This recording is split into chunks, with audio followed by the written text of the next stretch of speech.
Que la paix et la grâce de notre Seigneur Jésus-Christ soient avec vous tous aujourd'hui. Donc depuis le début de l'humanité, il y a une question essentielle qui traverse les cœurs et les esprits, c'est où allons-nous? Et face aux incertitudes de la vie, face aux injustices du monde dans lequel nous vivons, face à la fragilité de notre existence, l'homme cherche une réponse, une direction, une espérance. Et cette quête de sens n'est pas nouvelle. Et Dieu, dans sa grâce infinie, a toujours donné à son peuple des promesses pour éclairer leur chemin. Et dans les Écritures, dans la parole de Dieu, nous voyons un fil conducteur, celui de l'amour de Dieu. Cet amour de Dieu qui est pour l'humanité, et Dieu a prévu un plan de rédemption. Et ce plan s'est manifesté de manière éclatante par la venue de notre Seigneur Jésus-Christ, le Sauveur du monde, par sa vie, par sa mort, par sa résurrection. Il a accompli une œuvre parfaite qui nous ouvre le chemin vers le salut. Mais cette œuvre n'est pas encore achevée.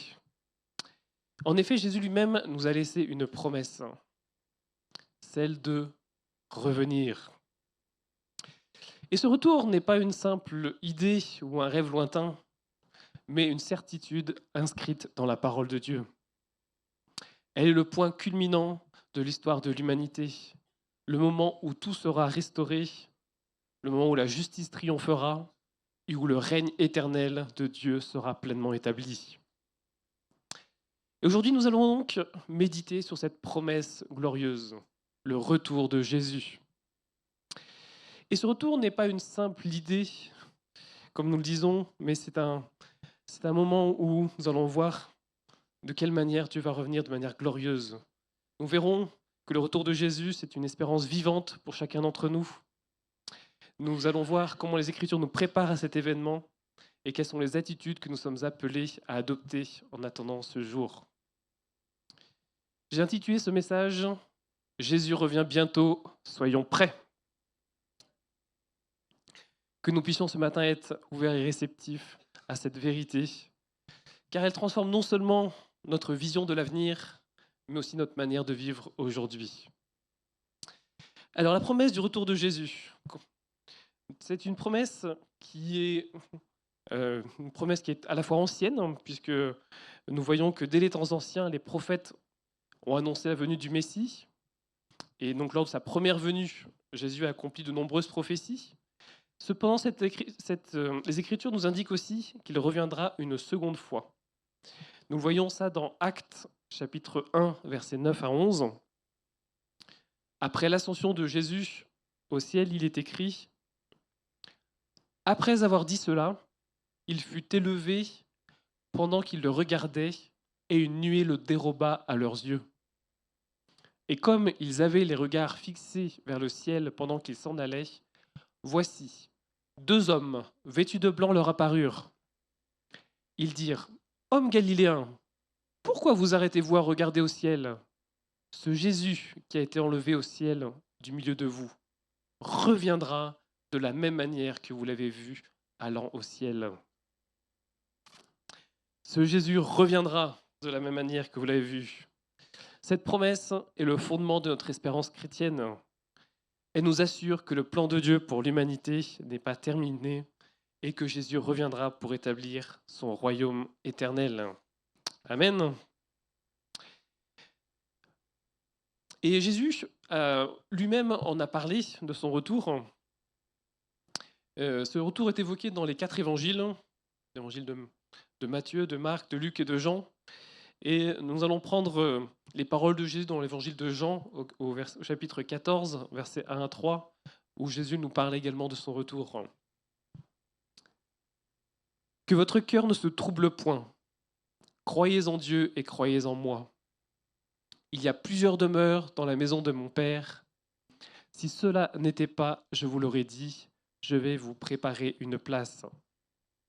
Et lorsque je m'en serai allé et que je vous aurai préparé une place, je reviendrai, je vous prendrai avec moi, afin que là où je suis, vous y soyez aussi. » Dans ce passage, dans les paroles mêmes de Jésus, Jésus nous dit clairement qu'il va revenir.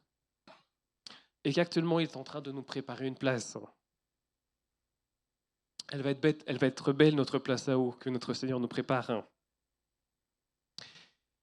Et voyons maintenant l'évangile de Matthieu, qui nous parle également du retour de Jésus, dans Matthieu 25, versets 31 à 34. Matthieu 25, verset 31. Lorsque le Fils de l'homme viendra dans sa gloire, avec tous les anges, il s'assiera sur le trône de sa gloire. Toutes les nations seront assemblées devant lui. Il séparera les uns d'avec les autres, comme le berger sépare les brebis d'avec les boucs. Et il mettra les brebis à sa droite et les boucs à sa gauche. Alors le roi dira à ceux qui seront à sa droite, « Venez, vous qui êtes bénis de mon Père, prenez possession du royaume qui vous a été préparé dès la fondation du monde. » Voilà, ce passage nous dit, lorsque le Fils de l'homme viendra dans sa gloire, dans la Bible, quand il parlait du Fils de l'homme, il s'agit de Jésus. Donc Jésus va revenir dans sa gloire. Donc ces paroles sont un témoignage direct de l'intention de Jésus de revenir pour rassembler son peuple. Et le retour de Jésus est non seulement évoqué dans le Nouveau Testament, donc comme nous l'avons vu, dans les Actes, dans les Évangiles, mais il était même aussi annoncé prophétiquement dès l'Ancien Testament. Nous voyons cela dans Daniel au chapitre 7, versets 13 et 14. Donc Daniel chapitre 7 nous dit « Je regardais pendant mes visions nocturnes, et voici, sur les nuées des cieux, arriva quelqu'un de semblable à un fils de l'homme. Il s'avança vers l'ancien des jours, et on le fit approcher de lui. On lui donna la domination, la gloire et le règne, et tous les peuples, les nations et les hommes de toute langue le servirent. Sa domination est une domination éternelle qui ne passera point, et son règne ne sera jamais détruit. » Donc là, on voit, si on rapproche ce passage avec le précédent, on voit vraiment la confirmation du retour de Jésus, le retour de Jésus qui viendra dans la gloire.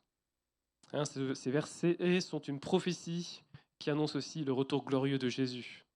Dans sa vision, Daniel y décrit quelqu'un de semblable à un fils de l'homme. Donc le fils de l'homme qu'on a vu tout à l'heure, c'était Jésus, qui vient des cieux. Et cette image qui est décrite par Daniel évoque non seulement la majesté de notre Seigneur, mais elle établit également son autorité divine. En s'approchant de l'Ancien des jours, Jésus reçoit la domination, la gloire et le règne éternel, ce qui souligne qu'il est le roi des rois.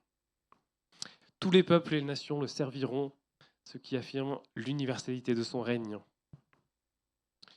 Alors Jésus va revenir, mais quand ? Quand le retour de Jésus arrivera-t-il ? La parole de Dieu nous dit que Jésus reviendra bientôt. Il y a plusieurs versets bibliques qui nous parlent du retour imminent de Jésus. Prenons par exemple Apocalypse chapitre 22, verset 12. « Voici, je viens bientôt, et ma rétribution est avec moi pour rendre à chacun selon ce qu'est son œuvre. » Je viens bientôt. Et c'est également confirmé par Hébreux au chapitre 10, au verset 37, qui nous dit « Encore un peu de temps, celui qui doit venir viendra et il ne tardera pas. » Encore un peu de temps. Un peu, c'est bientôt.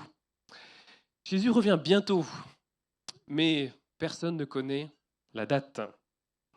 Ce que nous dit Jésus même dans Marc 13, versets 32 à 33. Pour ce qui est du jour ou de l'heure, personne ne le sait. Ni les anges dans le ciel, ni le Fils, mais le Père seul. Prenez garde, veillez, priez, car vous ne savez quand ce temps viendra. Donc Jésus revient donc bientôt, mais à une date inconnue, mais à une date proche. Et Jésus nous avertit qu'il reviendra à l'heure où nous ne l'attendions pas. Nous ne savons pas quand est-ce qu'il va revenir, mais la parole de Dieu nous donne des signes des temps dans lesquels nous sommes. Il y a un chapitre dans la Bible qui nous parle de plusieurs signes annonciateurs du retour de Jésus. Il s'agit de Matthieu au chapitre 24. Dans ce chapitre, Jésus répond aux disciples qui lui demandent quels seront les signes de son avènement et de la fin du monde. Et Jésus va énumérer plusieurs événements. Et si on étudie ces événements, on peut les classer en deux catégories principales. Il y a des signes généraux, qui sont des événements ou des situations qui se produisent de manière récurrente tout au long de l'histoire. Et on a des signes plus spécifiques, qui sont des événements particuliers, souvent uniques, en leur genre, qui se produiront avant le retour de Jésus et qui servent d'indicateurs plus précis à l'imminence de sa venue. Voyons ensemble tout d'abord les signes généraux de la venue de Jésus. Un premier signe dont il nous est parlé, ce sont les trompeurs et les faux Christ. Dans Matthieu chapitre 24, versets 4 à 5, il nous est dit « Prenez garde que personne ne vous séduise, car plusieurs viendront sous mon nom disant « C'est moi qui suis le Christ », et ils séduiront beaucoup de gens. » Donc ça, c'est un signe général des personnes qui viennent pour tromper, pour faire croire qu'ils sont le Christ. Et des trompeurs et des faux Christ, il y en a depuis longtemps. Dans l'Ancien Testament, il est même évoqué des faux prophètes. Et donc à travers les âges, il y en a eu de nombreux et plusieurs individus prétendant être soit des messies, apportant des fausses doctrines. Il y a eu différents mouvements sectaires, etc., des doctrines déviantes qui s'écartent de l'enseignement biblique authentique. Donc ça, c'est un des signes des signes annonciateurs de la venue de Jésus. Un autre signe dont Jésus nous parle, c'est dans la suite de Matthieu 24, les versets 6 et 7. Il nous est parlé de guerre et de bruit de guerre. Vous entendrez parler de guerre et de bruit de guerre. Gardez-vous d'être troublés, car il faut que ces choses arrivent, mais ce ne sera pas encore la fin. Une nation s'élèvera contre une nation, un royaume contre un royaume, et il y aura en divers lieux des famines et des tremblements de terre.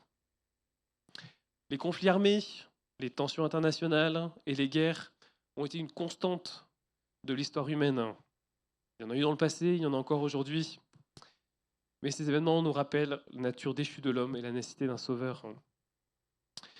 Un autre signe, ce sont les famines, les pestes et les tremblements de terre. Donc là, nous avons lu le verset 7 de Matthieu 24 qui en parlait, mais le Luc 21, verset 11, nous le confirme aussi, qui nous dit « Il y aura de grands tremblements de terre en divers lieux, des pestes et des famines.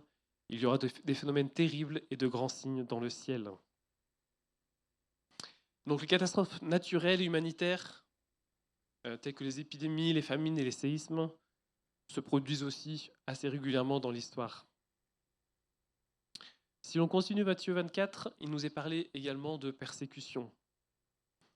Alors, le verset 9 nous dit « Alors on vous livrera au tourment et l'on vous fera mourir, vous serez haïs de toutes les nations à cause de mon nom. » Donc pareil, la persécution, dès l'Église primitive, les chrétiens, ils ont fait face à la persécution. Et tout au travers des âges, les chrétiens ont été persécutés, de l'Empire romain jusqu'aux persécutions modernes de nos jours. C'est une réalité qui est réelle. Mais ce verset peut également être vu comme une intensification spécifique des persécutions juste avant le retour de Jésus. L'ONG Porte Ouverte, qui est une ONG qui travaille au service des chrétiens persécutés, recensait en 2025 78 pays où les chrétiens sont persécutés, sur un total de 198 pays, et ce qui représente au total 380 millions de personnes. Et c'est un chiffre qui est en augmentation par rapport à l'année précédente, où il y en avait 365 millions. Donc on voit que la persécution contre les chrétiens est en augmentation. Et si on voit maintenant les signes un peu plus spécifiques qui annoncent le retour imminent de Jésus, donc si on continue Matthieu 24, cette fois-ci au verset 12, il nous est dit « Et parce que l'iniquité se sera accrue, la charité du plus grand nombre se refroidira. » Nous voyons aujourd'hui l'amour diminuer, nous voyons la moralité s'effondrer et nous voyons la justice s'installer. Une augmentation notable du mal, de l'injustice et de la corruption morale dans ce monde, comme par exemple la légalisation de pratiques contraires aux enseignements bibliques, la persécution accrue des chrétiens et un rejet général des valeurs divines, font partie de cet accroissement de l'iniquité. La parole de Dieu nous dit aussi que dans la fin des temps, l'évangile aura été annoncé à toutes les nations. Matthieu 24, 14 nous dit « Cette bonne nouvelle du royaume sera prêchée dans le monde entier pour servir de témoignage à toutes les nations. Alors viendra la fin. » De nos jours, grâce aux technologies, grâce aux missions, l'évangile a atteint des régions qui autrefois étaient inaccessibles. Gloire à Dieu. Mais il reste encore quelques peuples non atteints par l'évangile, que ce soit des groupes ethniques isolés ou des tribus nomades, ou même certaines régions qui sont difficilement accessibles du fait notamment des gouvernements en place. Et un dernier signe que nous pouvons voir, ce sont des signes dans les cieux. Donc le verset 25 on va lire Luc 21, versets 25 et 26, qui nous dit « Il y aura des signes dans le soleil, dans la lune et dans les étoiles, et sur la terre, il y aura de l'angoisse chez les nations qui ne sauront que faire au bruit de la mer et des flots, car les hommes rendant l'âme de terreur dans l'attente de ce qui surviendra pour la terre, car les puissances des cieux seront ébranlées. » Les puissances des cieux seront ébranlées avant le retour de Jésus. Les perturbations cosmiques vont annoncer l'imminence du retour du Seigneur. Et face à ces signes, quelle attitude devons-nous adopter ? Jésus nous avertit, non pas pour que nous soyons effrayés, mais pour que nous soyons prêts. Il nous dit dans Luc 21, 28, « Quand ces choses commenceront à arriver, redressez-vous et levez vos têtes parce que votre délivrance approche. » C'est notre délivrance qui se rapproche. Et face au retour de Jésus, la Bible nous enseigne qu'il est important de se préparer. Et nous voyons cela notamment au travers de la parabole des 10 vierges. Nous allons la lire ensemble. Elle se situe dans Matthieu au chapitre 25, à partir du verset 1. Et nous allons lire jusqu'au verset 13. Donc Matthieu chapitre 25. Alors, le royaume des cieux sera semblable à 10 vierges qui, ayant pris leur lampe, allèrent à la rencontre de l'époux. 5 d'entre elles étaient folles et 5 sages. Les folles, en prenant leur lampe, ne prirent point d'huile avec elles. Mais les sages prirent, avec leur lampe, de l'huile dans des vases. Comme l'époux tardait, toutes s'assoupirent et s'endormirent. Au milieu de la nuit, on cria « Voici l'époux, allez à sa rencontre !» Alors toutes ces vierges se réveillèrent et préparèrent leurs lampes. Les folles dirent aux sages « Donnez-nous de votre huile, car nos lampes s'éteignent. » Les sages répondirent « Non, il n'y en aurait pas assez pour nous et pour vous. Allez plutôt chez ceux qui en vendent et achetez-en pour vous. » Pendant qu'elles allaient en acheter, l'époux arriva. Celles qui étaient prêtes entrèrent avec lui dans la salle des noces et la porte fut fermée. Plus tard, les autres vierges vinrent et dirent « Seigneur, Seigneur, ouvre-nous !» Mais il répondit « Je vous le dis, en vérité, je ne vous connais pas. Veillez donc, puisque vous ne savez ni le jour ni l'heure. » Donc si nous essayons d'imaginer la scène, donc il y a 10 vierges, 10 jeunes filles, ça peut être des demoiselles d'honneur, qui attendent avec impatience l'arrivée de l'époux pour le cortège nuptial. Dans la culture de l'époque, c'était un événement grandiose, souvent nocturne, où ces jeunes filles étaient chargées d'éclairer le chemin de l'époux avec leurs lampes. Et cette parabole divise ces vierges en 2 groupes, 5 sages et 5 folles. La différence cruciale entre ces 2 groupes, entre ces 5 sages et 5 folles, ne réside pas dans leur désir d'accueillir l'époux, car toutes étaient en train de l'attendre. La distinction se fait au niveau de la préparation. Les vierges sages avaient fait preuve de prévoyance. En plus de l'huile dans leur lampe, elles avaient acheté des récipients d'huile supplémentaires, tandis que les vierges folles, elles, se sont contentées du minimum, ne pensant pas à la possibilité d'avoir une longue attente.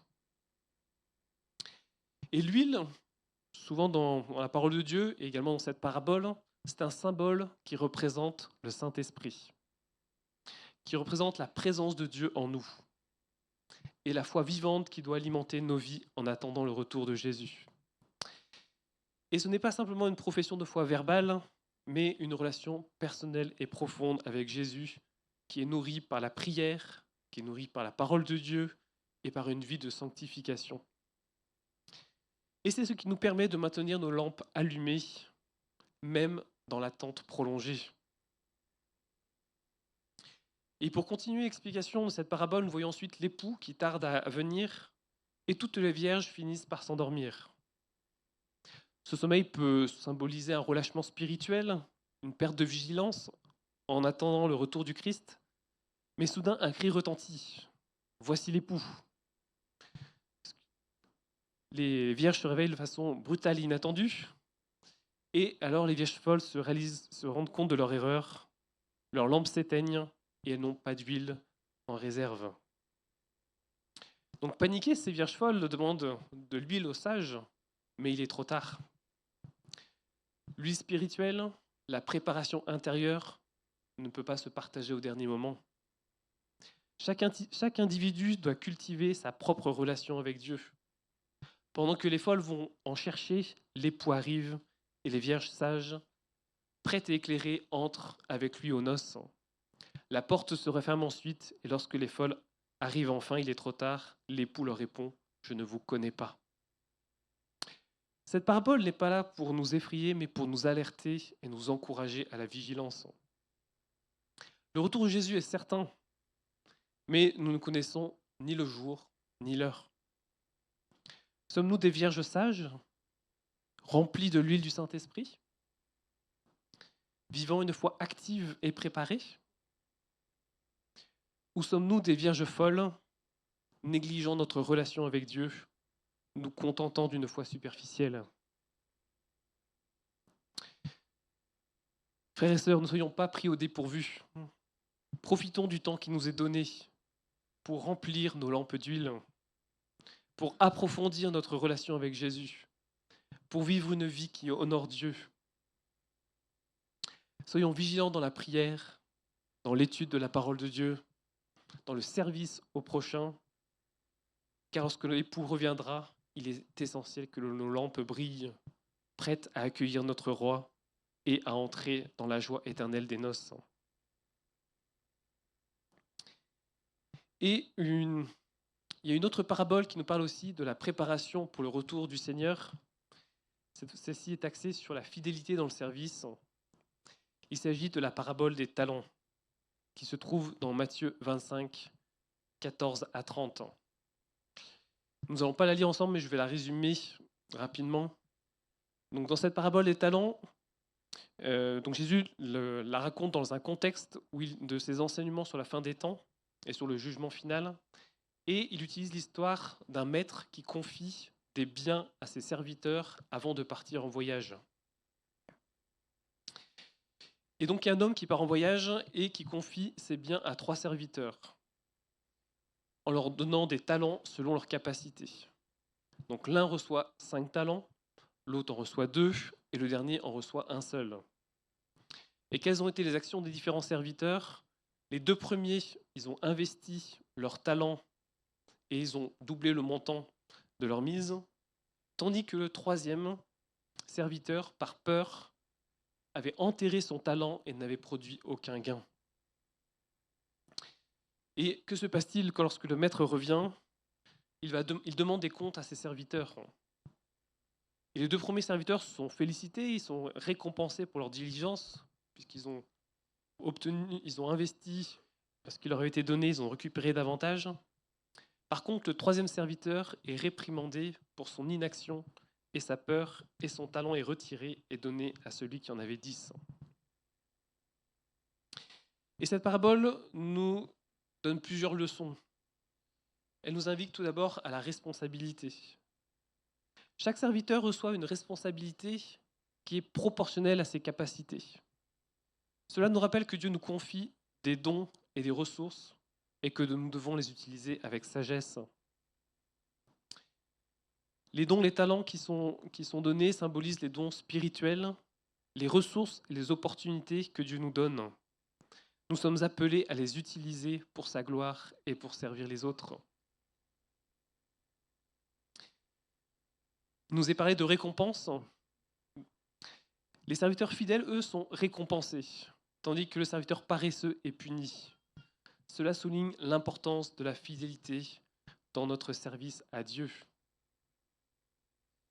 Cette parabole nous rappelle que nous devons être prêts et actifs dans notre foi en attendant le retour de Jésus, et que l'inaction peut avoir de mauvaises conséquences. Cette parabole nous invite donc à réfléchir sur comment nous utilisons les dons que Dieu nous a confiés. Elle nous encourage à être proactifs dans notre foi, à investir nos ressources pour le royaume de Dieu et à être prêts pour le retour de notre Maître. Lors du jugement à venir, il y aura un rendu de compte. Sommes-nous fidèles dans ce que le Seigneur nous a confié ? Comme disait Ludovic lors de la Sainte Seine, est-ce que Dieu va nous dire, c'est bien, bon et fidèle serviteur, tu as été fidèle dans ce que je t'avais demandé ?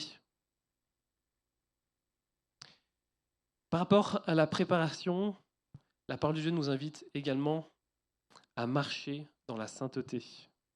Nous voyons cela dans 2 Pierre chapitre 3, versets 10 à 12. Le jour du Seigneur viendra comme un voleur. En ce jour, les cieux passeront avec fracas, les éléments embrasés se dissoudront, et la terre, avec les œuvres qu'elle renferme, sera consumée. Puisque donc toutes ces choses doivent se dissoudre, quelles ne doivent pas être la sainteté de votre conduite et votre piété ? Tandis que vous attendez et hâtez l'avènement du jour de Dieu, à cause duquel les cieux enflammés se dissoudront et les éléments embrasés se fondront. Donc dans ce verset, il nous est parlé du jour du Seigneur. Le jour du Seigneur, c'est le jour où Jésus va revenir, c'est le jour du retour de Jésus. Et Pierre nous avertit que le jour du Seigneur viendra comme un voleur. Et ce jour, c'est un moment décisif de l'histoire où Dieu interviendra pour juger le monde. Et cette image du voleur souligne, une fois de plus, l'imprévisibilité de cet événement. Nous devons être vigilants et préparés, car personne ne sait quand cela arrivera. Et dans ce passage, il nous est parlé de la destruction des cieux et de la terre, ce qui nous rappelle la fragilité de notre existence matérielle. Face à cette réalité, nous devons nous interroger, quelle devrait être la sainteté de notre conduite et notre piété ? Et Pierre nous exhorte à mener une vie sainte et pieuse. La sainteté implique de se séparer du péché et de s'engager à vivre selon les principes de Dieu. La piété, quant à elle, nous appelle à une dévotion sincère envers notre Créateur. En ces temps, notre conduite doit refléter notre foi en Christ. Et Pierre nous rappelle également d'attendre et hâter l'avènement du jour de Dieu. Hâter l'avènement du jour de Dieu. Cela signifie que notre manière de vivre a un impact sur le retour de Christ. En menant une vie conforme à la volonté de Dieu, nous contribuons à la réalisation de ses promesses.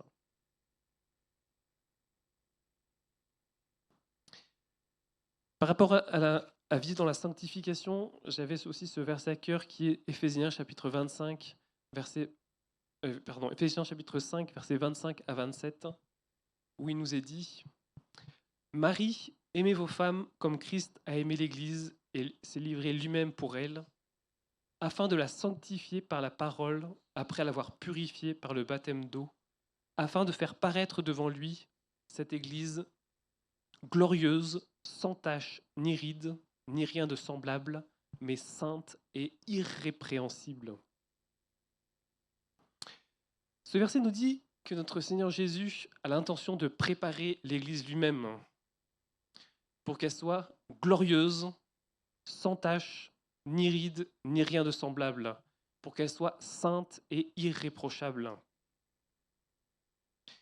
Et ce verset met en avant l'idée que Christ se soucie profondément de l'Église, qu'il considère comme son épouse. Il désire qu'elle soit pure et parfaite. Et l'absence de taches, l'absence de rides, symbolise la pureté et l'intégrité. Cela signifie que notre Seigneur Jésus travaille à la sanctification de l'Église en la rendant sainte et irréprochable. Ce passage nous montre l'amour inconditionnel de Christ pour son Église, qui souligne qu'il est prêt à faire tout ce qu'il faut pour la rendre parfaite.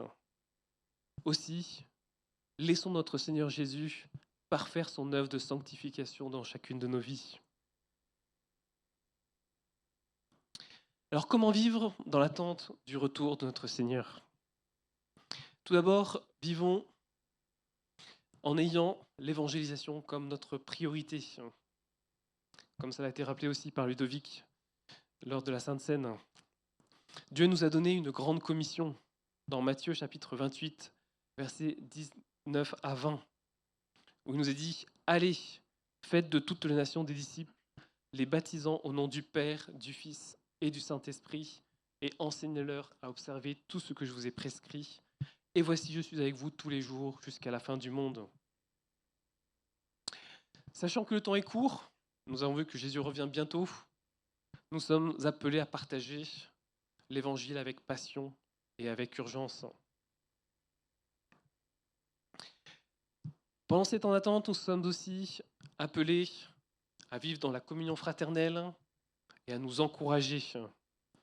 Dans Hébreux 10, versets 24 et 25, il nous est dit « Veillons les uns sur les autres pour nous exciter à la charité et aux bonnes œuvres. N'abandonnons pas notre assemblée comme c'est la coutume de quelques-uns, mais exhortons-nous réciproquement, et cela d'autant plus que vous voyez s'approcher le jour. » Veillons les uns sur les autres. Ensemble, nous sommes plus forts pour résister aux tentations et aux épreuves. Que nous soyons de ceux qui prions les uns pour les autres, qui nous exhortons les uns pour les autres, et ainsi nous serons plus forts. Et pendant ces temps d'attente, nous sommes appelés à prier, à veiller et à prier. Jésus nous exhorte dans Luc 21, 36.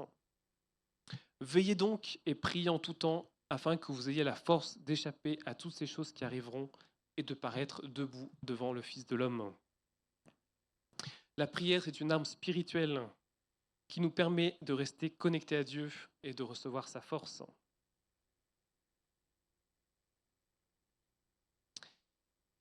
Alors, quelles sont les conséquences du retour de Jésus ? Tout d'abord, pour tous ceux qui auront été fidèles, nous avons la promesse de la vie éternelle. Comme nous l'avons vu tout à l'heure dans Jean 14, 2, il y a plusieurs demeures dans la maison de mon Père. Si cela n'était pas, je vous l'aurais dit, je vais vous préparer une place. Notre Seigneur Jésus nous prépare cette place à ses côtés pour vivre éternellement avec lui. Non seulement il y a la vie éternelle, mais Paul nous dit aussi dans 2 Timothée chapitre 4, versets 7 et 8, qu'il va recevoir une couronne de justice. Lisons-le ensemble. « J'ai combattu le bon combat, j'ai achevé la course, j'ai gardé la foi. Désormais, la couronne de justice m'est réservée. Le Seigneur, le juste juge, me la donnera dans ce jour-là, non seulement à moi, mais encore à tous ceux qui auront aimé son avènement. » Paul dit qu'il va recevoir une couronne de justice comme récompense pour sa fidélité. Et cette récompense, comme Paul le dit, n'est pas juste pour lui. Elle est pour tous ceux qui ont gardé la foi, pour tous ceux qui ont été fidèles, pour tous ceux qui ont attendu avec joie le retour de Jésus.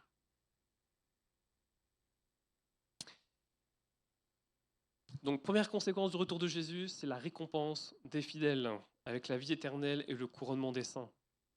La deuxième conséquence, c'est le jugement des nations.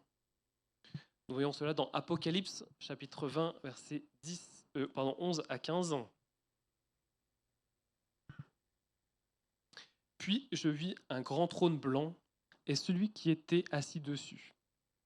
La terre et le ciel s'enfuirent devant sa face et il ne fut plus trouvé de place pour eux. Et je vis les morts, les grands et les petits qui se tenaient devant le trône. Des livres furent ouverts, et un autre livre fut ouvert, celui qui est le livre de vie. Et les morts furent jugés selon leurs œuvres, d'après ce qui était écrit dans ces livres. La mer rendit les morts qui étaient en elle, la mort et le séjour des morts rendirent les morts qui étaient en eux, et chacun fut jugé selon ses œuvres. Et la mort et le séjour des morts furent jetés dans les temps de feu, c'est la seconde mort, les temps de feu. Quiconque ne fut pas trouvé écrit dans le livre de vie fut jeté dans les temps de feu. La parole de Dieu nous parle clairement d'un jugement où tout le monde sera jugé selon ses œuvres. Et tous ceux qui n'étaient pas inscrits dans le livre de vie partiront à la perdition éternelle. Et par rapport à ce jugement, la parole de Dieu nous parle clairement qu'il va y avoir une séparation entre les justes et les injustes.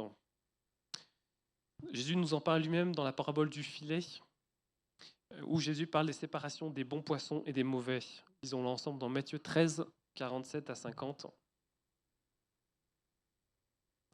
Le royaume de cieux est encore semblable à un filet jeté dans la mer et ramassant des poissons de toute espèce. Quand il est rempli, les pêcheurs le tirent, et après s'être assis sur le rivage, ils mettent dans des vases ce qui est bon, et ils jettent ce qui est mauvais. Il en sera de même à la fin du monde, les anges viendront séparer les méchants d'avec les justes. Et ils les jetteront dans la fournaise ardente, où il y aura des pleurs et des grincements de dents. Voilà, donc là, il nous est parlé de cette séparation entre les justes et les injustes. Donc ça, c'était la deuxième conséquence du retour de Jésus, le jugement des nations. Et la troisième conséquence, c'est l'établissement du royaume éternel. Dans Apocalypse 21-20, il nous est dit « Puis je vis un nouveau ciel et une nouvelle terre, car le premier ciel et la première terre avaient disparu, et la mer n'était plus. » Donc il va y avoir un nouveau ciel et une nouvelle terre. Et donc si on continue ce chapitre 21 d'Apocalypse, le verset 3 nous dit « Et j'entendis du trône une voix forte qui disait « Voici le tabernacle de Dieu avec les hommes. Il habitera avec eux, ils seront son peuple, et Dieu lui-même sera avec eux. » Là, nous voyons, au travers de ce verset, la présence permanente de Dieu. Dieu sera toujours avec nous pour tous ceux qui auront été fidèles. Alors, face au retour de notre Seigneur Jésus, nous avons un certain nombre d'obstacles à surmonter. Tout d'abord, nous avons à surmonter la moquerie des incrédules. Ce que nous dit dans 2 Pierre au chapitre 3, versets 3 à 4, où il nous est dit « Sachant que, avant tout, dans les derniers jours, il viendra des moqueurs avec leur raillerie, marchant selon leur propre convoitise et disant « Où est la promesse de son avènement ? Car depuis que les pères sont morts, tout demeure comme dès le commencement de la création. » Donc l'apôtre Pierre nous encourage à rester fermes dans la foi et à ne pas nous laisser ébranler par les doutes des autres. Et pour cela, nous sommes invités à affermir notre conviction en étudiant la parole de Dieu, en s'appuyant sur ses promesses. Face au retour de Jésus, nous avons un autre obstacle à surmonter, c'est la tentation de la somnolence spirituelle. Nous avons ce danger de l'assoupissement, comme nous l'avons vu dans la parabole des 10 vierges, où même les sages s'étaient endormis, et où il nous a rappelé la nécessité de veiller, d'être vigilant dans la prière, dans la lecture de la parole de Dieu et dans la communion avec Dieu. Nous devons également surmonter les distractions de ce monde. Jésus nous avertit dans la parabole du semeur que les préoccupations matérielles peuvent étouffer la parole de Dieu. Nous sommes invités à prioriser le royaume de Dieu. Comme Matthieu 6, 33 nous dit, « Cherchez premièrement le royaume et la justice de Dieu, et toutes ces choses vous seront données par-dessus. » La parole de Dieu nous encourage à persévérer. 2 Pierre chapitre 3 verset 9 nous dit « Le Seigneur ne tarde pas dans l'accomplissement de la promesse, comme quelques-uns le croient, mais il use de patience envers vous, ne voulant qu'aucun périsse, mais voulant que tous arrivent à la repentance. » La patience de Dieu est pour notre salut.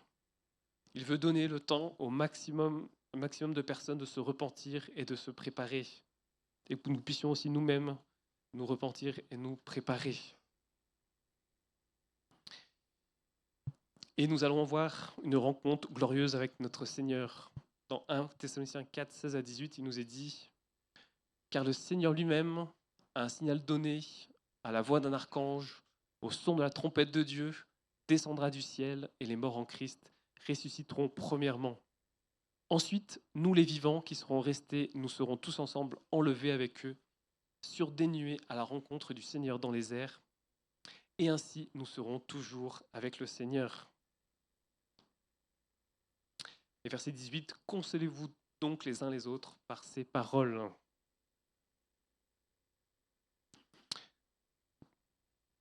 Nous serons toujours avec notre Seigneur. Amen. J'ai invité l'équipe de louange à revenir. Et je vais conclure ce message.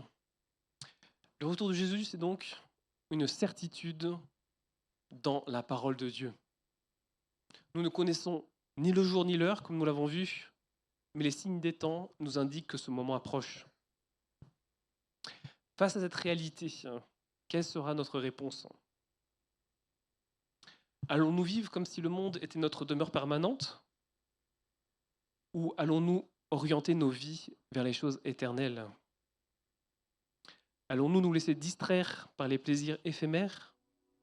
Ou allons-nous investir dans le royaume de Dieu ? Je vous invite à prendre un petit temps pour vous poser ces questions. Où en est ma relation avec Dieu ? Est-ce que je suis prêt à rencontrer mon Seigneur ?